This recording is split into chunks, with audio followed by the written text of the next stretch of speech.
गुजरातच्या अरावली जिल्ह्यामध्ये सोमवारी संध्याकाळी एक अतिशय हृदयद्रावक घटना घडली आहे। मोडासा जवळ चालत्या रुग्णवाहिकेला अचानक आग लागली आणि काही क्षणातच 4 जण जळून मृत्युमुखी पडले। यामध्ये एका नवजात बाळाचा, बाळाच्या वडिलांचा तसेच एक नर्स आणि एक डॉक्टर यांचा समावेश आहे।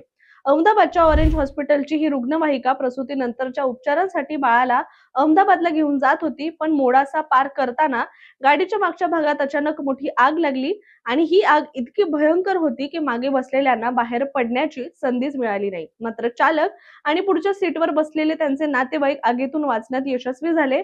ही दुर्घटना होताच स्थानिकांनी तात्काळ अग्निशमन दलाला कळवलं।